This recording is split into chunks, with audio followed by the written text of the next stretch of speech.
વડોદરાના સ્માર્ટ સિટીનો અણઘડ વહીવટ ફરી એકવાર સામે આવ્યો છે। મુખ્યમંત્રીની શિખામણ અધિકારીઓ જાણે ગોળીને પી ગયા હોય તેવો કિસ્સો પ્રકાશમાં આવ્યો છે। કોર્પોરેશને 1.25 કરોડના ખર્ચે નવો રોડ બનાવ્યો અને નવા નક્કો રોડને કોર્પોરેશને ખોદી નાખ્યો છે।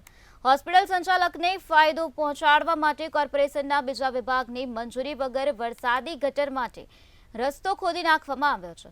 સિટી એન્જિનિયરની મંજૂરી વગર વરસાદી ગટર માટે રોડ ખોદી નાખનાર અધિકારી સામે પગલાં ભરવા માંગ ઉઠવા પામી છે। સ્થાનિક રહીશોએ પાલિકાની કામગીરી સામે પણ સવાલો ઉઠાવ્યા છે।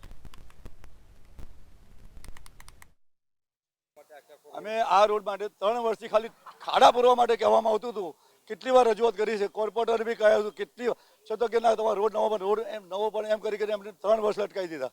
ખાડા બી પૂર્યા। તમે જુઓ રોડ બને પહેલાંની પરિસ્થિતિ જુઓ ને તો દાડામાં કહું છું અમારે તો 8 થી 10 કલાક જવાનું થતું હોય। એટલા બધા ખાડા ટેકરાતા, કમરના દુખાવા લોકોને થઈ જતા હતા અને કેટલા લોકોની કમ્પ્લેન હતી।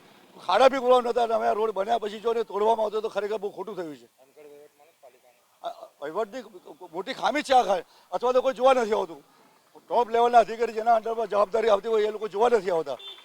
લોકોને ખરેખર હજી લોકો એમનો વિરોધ એટલે કરી રહ્યા છે કે એમને ખ્યાલ નથી કે આ રોડનું હજી કામ બાકી છે। હજી કોન્ટ્રાક્ટરને પણ રૂપિયા ચૂકવ્યા નથી। મેં તપાસ કરી કોર્પોરેશનમાં, કારણ કે તપાસ કર્યા પછી જ અધિકારીઓને સૂચના આપી કે આ રોડ પર રોડ બની ગયા પછી જો ખોદશો તો એ કોર્પોરેશનને આર્થિક નુકસાન થાય। હજી આ રોડ પર કામગીરી બાકી છે, ફાઇનલ કામગીરી રોડની બાકી છે। એના કારણે હજી 1-2 ક્રોસિંગ રહી ગયા ત્યાં કરાવડાયા છે કે જ્યાં ચોમાસામાં લોકોને તકલીફ ન પડે, પાણી ના ભરાય। જે પણ સ્થાનિકોને તકલીફ પડે તો અમારો કોન્ટેક્ટ કરે, કારણ કે રોડ બનતા પહેલા જે કામ થશે રોડ બન્યા પછી નહીં થાય। કારણ કે ફાઇનલ રોડ બની જાય અને કોન્ટ્રાક્ટરને જો રૂપિયાની ચૂકવણી થઈ જાય તો એ કોન્ટ્રાક્ટરની જવાબદારી જતી રહે। પણ આમાં હજી કોન્ટ્રાક્ટરને ચૂકવણું નથી થયું, આ રોડ ફાઇનલ નથી બન્યો। એના કારણે જે 1-2 ક્રોસિંગ અમારા ધ્યાનમાં આવ્યા એ અમે કરાવડાયા છે, એની આ કામગીરી છે।